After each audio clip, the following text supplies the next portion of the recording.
Ryan Moore successfully defended his title at the CIMB Classic in Malaysia this week, which leads me to believe that he is perhaps one of the most underrated players on the PGA Tour. He has 4 PGA Tour wins at this point. Cameron, do you agree with me? And who are some of your picks for underrated and overrated players on tour right now? Well, I think Ryan Moore is a streaky player. I think there's a difference between streaky and underrated. I think a lot of guys like Kenny Perry, for example, very, very streaky player. Was he underrated? I'm not sure.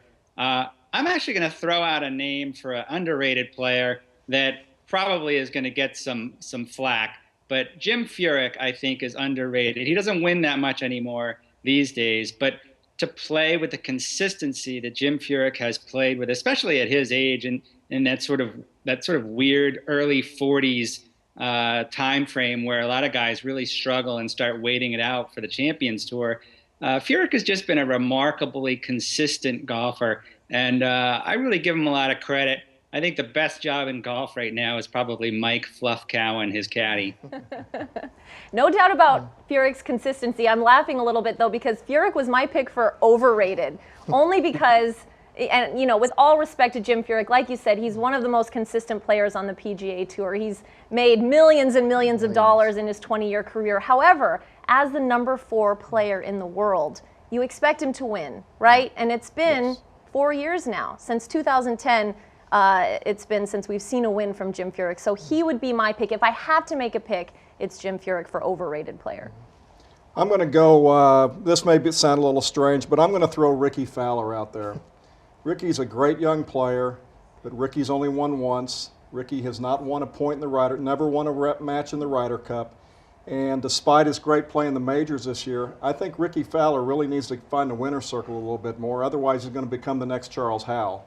And I just think I think Ricky's a little overrated. I think Ryan Moore is right at the top of my list. I mean, all these guys are streaky, and when Ryan's on, he's like anybody else. He can beat anybody. So you think Ryan Moore's overrated also? No, I think he's underrated. Oh, I'm glad you agree with me, Mark. Yes, just clearing that up a little bit. Absolutely. David? This is difficult, because as anyone who plays the game knows that some days are better than others, and that's the same for a tour pro. On the underrated front, I really like Chris Kirk.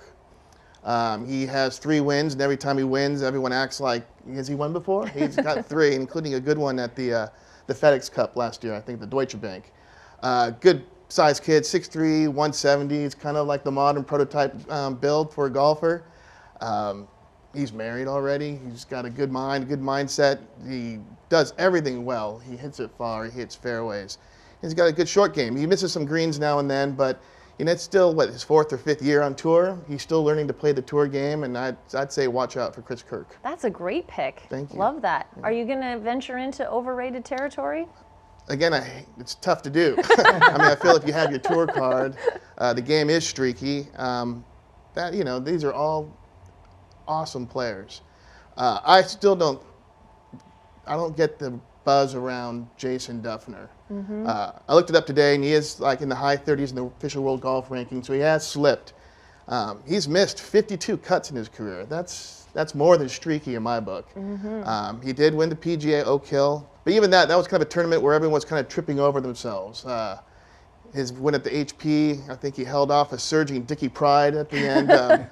He's not long, and he's mildly inaccurate, and I need to see a lot more from Jason Duffner for him to be included in all these conversations of, who's hot, who should win this tournament this week. I am super inspired by your very thoughtful responses, Danuns. Very good. Cameron, I want to give you a chance for a rebuttal for my Jim Furyk takedown. Sorry, Jim. Well, actually, my rebuttal would be if you're looking for a guy who has taken a huge amount of talent and done very little with it, I would say that Sergio Garcia, who has played Jim Furyk, I believe, 3 times in singles in the Ryder Cup, has more natural talent than Furyk and has done less with it.